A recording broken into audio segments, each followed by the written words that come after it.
ఏ మహానుభావుడు రాశాడో నాకు తెలియదు సార్. ఇది దయచేసి ఒక పెద్ద మనసుతో అర్థం చేసుకుంటే అందరూ బాగుంటుందని కోరుకుంటున్నా. చిన్న కిడ్స్ని తీసుకుపోయి, అంటే ఐ మీన్ ఊహ రానంత వరకు ఉన్నటువంటి బిడ్డలు తీసుకుపోయి హాస్టల్లో వేస్తారు సార్. 3.5 year బిడ్డను, అంటే చిన్న చిన్న పిల్లల్ని. ఇది నాకు ఇది ఏ మహానుభావుడు రాశాడో నాకు తెలియదు. మా గురు నరసింహారెడ్డి గారి నుంచి నేను ఈ కవిత తీసుకున్నాను. ఇది హృదయంతో వింటే చాలా బాగుంటుందని నా అభిప్రాయం సార్. కవిత పేరు చరా సార్. ఆ బిడ్డ పడే ఆవేదన, అమ్మ ఈ బాల్యం ఒక పూల హారంలా నీ కంఠానికి హత్తుకొని ఉండాలనుకున్న నన్ను గోవు నుంచి దూడను విడదీసినట్లు ఎందుకమ్మా ఈ హాస్టల్కు పంపించావు? గడ్డి దూడకు చేపులొచ్చి పాలిచ్చి ఆవులుంటాయి, కానీ గడ్డి దూడలాంటి ఆయాలు అమ్మలవుతారా ఎక్కడైనా? 3.5 ఏళ్లకే నేనంటే మొహం మత్తిందా అమ్మ? నాకీ మెట్ల మంచాల ఒంటరితనం వద్దు, నీ సందిట చేరి నిండారయ్యే నిద్రమత్తు కావాలి. వచ్చి నాని మెలకువతో వదనంలా కమ్మేసే నేల కొంగు చీర ఛాయ కావాలి. బ్రెడ్డు జాము గ్రుడ్డు నోటికి పోవడం లేదు, గుజ్జుగా కలిపిన నీ చేతి గోరుముద్దలే కావాలి. బార్లుగా బాత్రూముల వైపు నడిచి వెళ్లే మా నగ్నత్వానికి కళ్ళు నీటి కుండీలవుతున్నాయి. మురికి కంపు కొట్టే మా బోట్ల ర్యాక్ వైపు నువ్వెప్పుడూ రావు.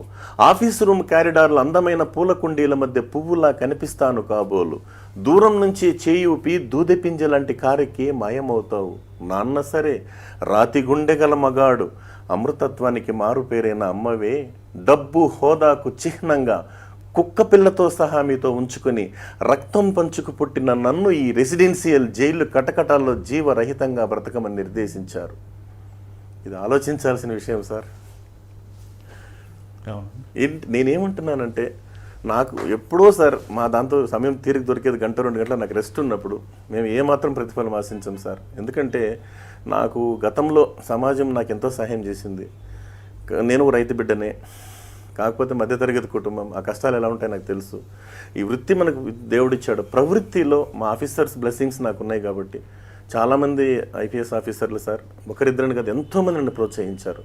అలాగే మా అంటే డిఎస్పీస్ ఉండొచ్చు, మా సిఐలు అందరూ సార్ ప్రస్తుతానికి ఎంతోమంది అధికారులు సపోర్ట్ లేకుండా మీరు అంతే కదా సార్. నిజంటే వాళ్ళే చెప్తారు, అంటే గవర్నమెంట్ ప్రోగ్రామ్ ఉంది, దాంతోపాటు అరగంట ముందుపై నేను వాళ్ళు రాకముందే మనం మోటివేట్ చేసేస్తాను వాళ్ళని.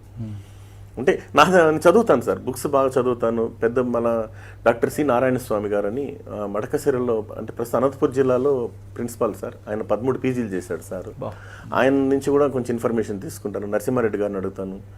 ఇంకా పెద్ద వాళ్ళు సార్, అనుభవాల సారాంశం రిటైర్డ్ ఆఫీసర్స్ దగ్గర చాలా ఉంటుంది. ఎందుకంటే రిటైర్డ్ బట్ నాట్ టైర్డ్ అంటారు కదా సార్.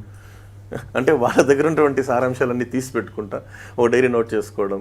ఓ పక్క డ్యూటీనే సార్, ఇదే. కానీ భగవంతుడి దయ వల్ల చాలామంది నవ్వించినటువంటి తృప్తి నాకు దక్కింది సార్.